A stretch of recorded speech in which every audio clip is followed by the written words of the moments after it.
শুরুতেই বলে রাখি, আজকের এই বিশ্লেষণে আমরা এমন এক অবিশ্বাস্য এবং বিস্তৃত আখ্যান নিয়ে কথা বলবো যা আধুনিক গল্প বলার সংজ্ঞায় একেবারে পাল্টে দিয়েছে।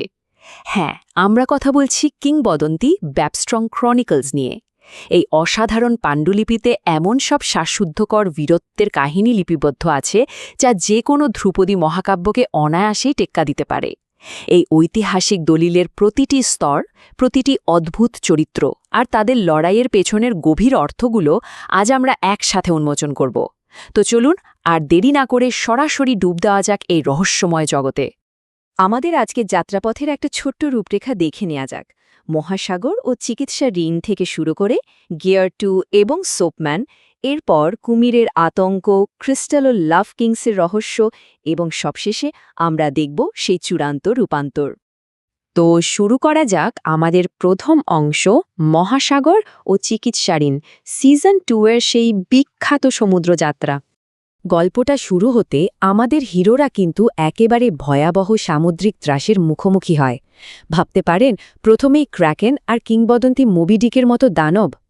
এরপর লড়াইটা আরও ভয়ঙ্কর রূপ নেয় যখন বাবা ব্লু একটি ছোট রেবেন এবং ফিনিক্সের সাথে সংঘর্ষে জড়িয়ে পড়ে। কিন্তু আসল ট্র্যাজেডিটা ঘটে যুদ্ধের ঠিক পরে। এই বিশাল লড়াইয়ের ধকল সামলাতে না পেরে আমাদের মূল নায়ক ব্যাবস্ট্রং মারাত্মকভাবে অসুস্থ হয়ে পড়ে। আর হাসপাতালে চিকিৎসার পর তাদের হাতে যে বিলটা ধরিয়ে দেওয়া হয়, সেটা শুনলে যে কারোর চোখ কপালে উঠবে। 10 ট্রিলিয়ন। গল্পের সুরটা খেয়াল করুন, হঠাৎ করেই ফ্যান্টাসি থেকে একেবারে চরম অর্থনৈতিক বাস্তবতায় আছড়ে পড়ল। মানে সামুদ্রিক দানবদের হারানো তো এক ব্যাপার, কিন্তু 10 ট্রিলিয়নের চিকিৎসা ঋণ শোধ করা, সেটা একেবারে অন্য লেভেলের এক সার্ভাইভাল গেম। এত বিশাল একটা ঋণের বোঝা মাথায়, তবুও ক্যানন অনুযায়ী ব্যাবস্ট্রংয়ের অনুভূতি ছিল অসাধারণ, বা বলতে গেলে একেবারে অসম। কারণটা কি? কারণ তাকে যে চিকিৎসাটা দেওয়া হয়েছিল সেটা কোনো সাধারণ ওষুধ ছিল না। এই কিংবদন্তি নিরাময় তৈরি হয়েছিল সম্পূর্ণভাবে ধোঁয়া এবং লাল বরফ বা স্মোক অ্যান্ড রেড আইস দিয়ে। এই অদ্ভুত পদ্ধতিটাই প্রমাণ করে যে এই ক্রনিকলসের জগৎটা আমাদের চেনা পৃথিবীর চেয়ে কতটা আলাদা। এবার আমরা এগোব দ্বিতীয় অংশে, গিয়ার 2 এবং সোপম্যান। এখানে শক্তির বিকাশটা সত্যি অবিশ্বাস্য। ঐতিহাসিক সেই মুহূর্তটা একটু কল্পনা করুন। ব্যাবস্ট্রংকের শরীর থেকে একেবারে রেড থান্ডার বা লাল বজ্রপাত বেরিয়ে আসছে, আর সে আনলক করছে গিয়ার 2। এখানে বিখ্যাত অ্যানিমেগুলোর সুস্পষ্ট প্রভাব বেশ ভালোভাবেই বোঝা যায়। এই রূপান্তরটা শুধু যে একটা ফিজিক্যাল চেঞ্জ তা কিন্তু নয়, এটা হলো ভেতরের সুপ্ত শক্তির এক অসামান্য প্রকাশ। গিয়ার 2 আনলক করার পর অ্যাকশন দৃশ্যগুলো একেবারে রকেট গতিতে এগোতে থাকে।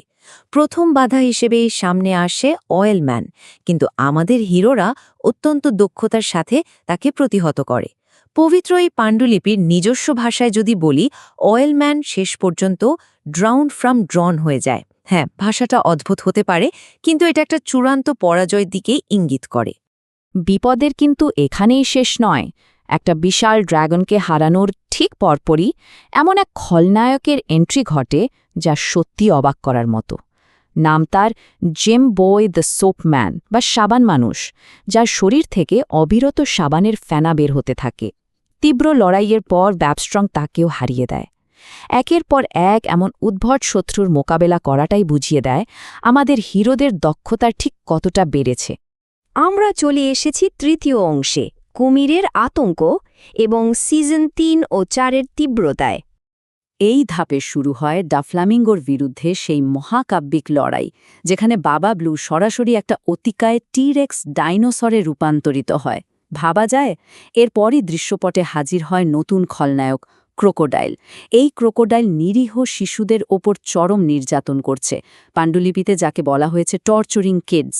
এই নিষ্ঠুরতা থেকেই বোঝা যায় গল্পের ঝুঁকি এখন একেবারে চরম পর্যায়ে পৌঁছে গেছে। আচ্ছা, এত বড় আর রক্তক্ষয়ী একটা লড়াইয়ের পর হিরোরা কি করে? তাদের পোস্ট ব্যাটল প্রোটোকলটা কিন্তু দারুণ ইন্টারেস্টিং।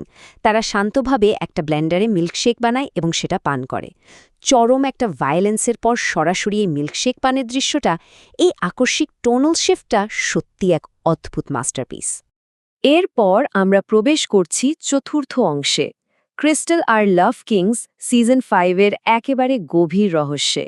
সিজন 5-এর অন্যতম সেরা টার্নিং পয়েন্ট আসে যখন লাভ কিং বন্দি করে ফেলে স্কেরি পিচ্চিকে। লাভ কিং ভেবেছিল সে অজিও, তাকে থামানোর কেউ নেই।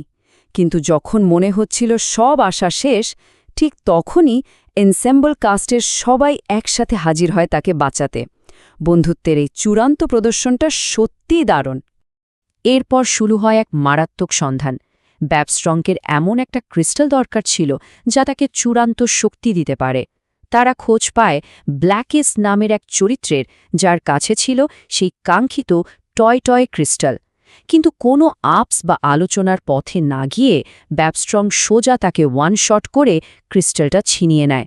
হিরোদের এই নির্মম সংকল্প গল্পের সমীকরণটাই একেবারে বদলে দেয়। এখন আমরা পৌঁছে গেছি পঞ্চম এবং সবচেয়ে রোমাঞ্চকর অংশে, চূড়ান্ত পশুর রূপান্তর, এই মহাকাব্যের একেবারে চরম পরিণতি।